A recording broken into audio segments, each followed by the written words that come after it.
Good morning, everyone. Happy Tuesday. I'm so excited to be on today and share with you this fabulous project. I have already shown you a little bit of the Snowflake specialty vellum, and I am here to show you more of it because let's be honest, it's just stunning. Like, look at the sparkle and shine that this card has. I used that vellum on this end. I used some silver foil on this end. And then there's that fabulous silver cord and some jewels. So, like, this card is just fabulous. I love it. So I want to show you how I did this. One of the amazing things about this is you can always change that center color to be anything. The other thing is it uses small strips, which could be scraps, like leftover scraps from having that little strip left over, little strip of foil, that sort of thing. And then you could also do this with lots of different prints to have cards for any occasion. So it doesn't have to be just a Christmas or holiday, or even like this could be like a really good winter, just a general winter card. Of course, you might change up the greeting a little bit. So this is the card here. I'm going to set it right there that I'm going to create today with all of you guys, sharing a couple tips and tricks about how I did it. So I started with a piece of basic white thick designer series or cardstock, not designer series paper, just cardstock. And I have my 3 strips. So I have this stunning vellum, and I'm going to use the little glue dots to be able to adhere those on. But I also actually did this one with green lid glue. I know you guys, some of you guys love liquid glue. Liquid glue scares me, as I tend to be heavy-handed. But you can also just add a very small dot of the liquid glue to the backs of the little dots here. So I just put it on a few various big ones all along, just so that you can't see the adhesive from the front side. So I'm gonna pop off all the little backings on those. You can also use Stampin' Up's mini glue dots. I get so many of these in kits and Paper Pumpkin and stuff like that, and they're really not my favorite thing to use. So if I don't have to use them, I don't, which means I have a ton of them. So yeah, that is what I'm using, but you can also use Stampin' Up's mini glue dots that come in the box, and use those to put this on. So like I just have a few, like you can kind of see they're like a little shiny on the back side. So I'm going to put this one on that innermost, like where my fold is, just having a nice little border on the 3 sides. And then I'm going to put my foil on there on the opposite side. And this I'm just going to use regular adhesive. And like I said, I'm putting this on the far side. Again, just having that nice 3-sided border. And I embossed that. You can see the trees on that silver foil, as well as the piece of real red cardstock. I embossed both of those using this tree embossing folder. There you go. I feel like you can see it a little bit better now. So it's just a whole mess of trees, super fabulous. And I was able to do 2 reds and 1 foil at one time. And then I did a couple that it was just all foil. I don't remember how many foil pieces I fit in. Like maybe 5. But it was fairly quick to be able to do this. Because like if you're getting 2 reds and 1 foil, you're getting like 1.5 cards every crank through. So it made it pretty easy to be able to crank through a bunch of these at the same time. So now I'm just going to add adhesive to the back side of my real red. And like I said, you could really do this with lots of different colors. So whatever you have on hand, whatever you have the most scraps of, whatever that might be, or just your favorite color. So yeah, let me know in the comments which color you would use. Would you use red? Would you use a shade of blue?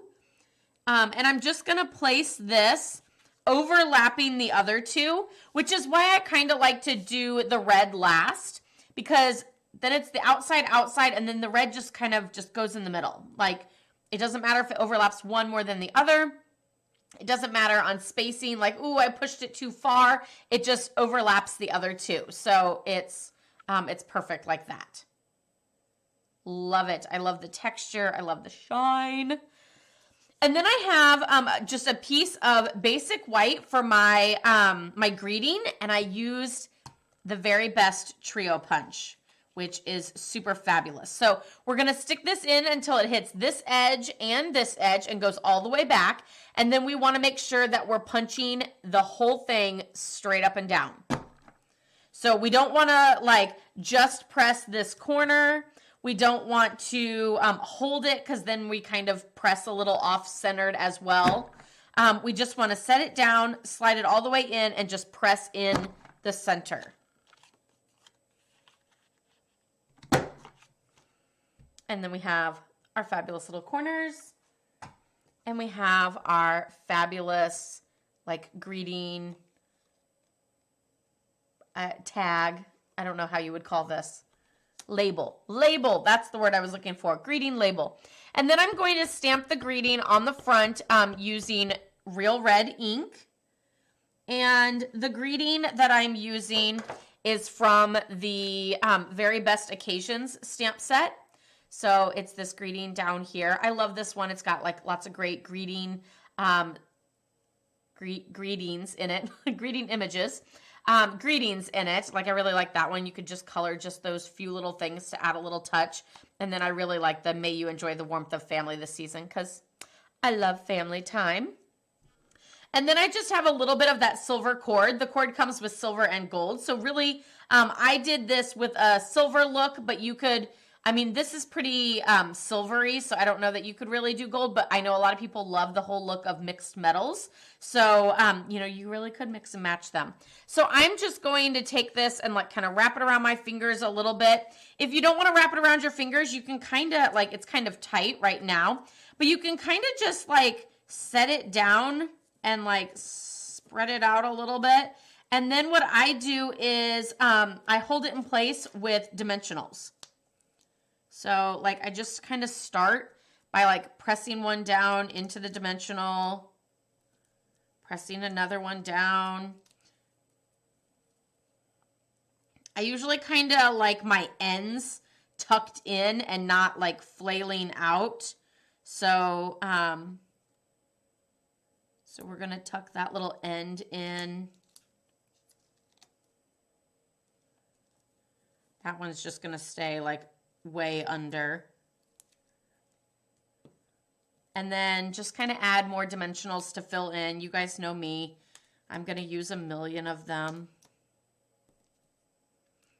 So some of them are kind of holding on the cord, and then some of them are just flat, and they're going to hold the card on to our card front. And see how it's just random circles. There's no like rhyme or reason to it. They're just kind of adding a little bit of texture and a little bit of pop to that greeting. Press that down. And then I have these, which are just oh so fabulous. And I'll use my take your pick tool to add a few of these all around. We'll do, there's like small, medium, large. I usually kind of try to do the largest ones. You know, they can be kind of bulky. I get that. So I usually tend to do the largest ones, like not on the dimensional piece, because the dimensional piece is going to also help like mask the fact that that one is so big, and just kind of make it all look a little bit smoother. So there is our fabulous card using that Snowflake Vellum that is gorgeous in its rainbow pattern, as well as some of that embossing and everything, and the trio punch. I love it. So yeah, if you missed out, I did another one using the same vellum as well as the trio punch on a card that I posted, or on a card that I did as a video tutorial a week before. So you can always check that out either on my YouTube channel or as well as on my Facebook. So if you guys enjoyed this, let me know what color you would do for that center strip. Do you like it in red? Do you have another preference for another color? Let me know in the comments below so that I can try it out myself too. I'd love to hear from you. So yeah, love, hugs, and prayers to all of you guys. Stay safe, stay healthy, and I'll see you next time. Happy stamping. Bye.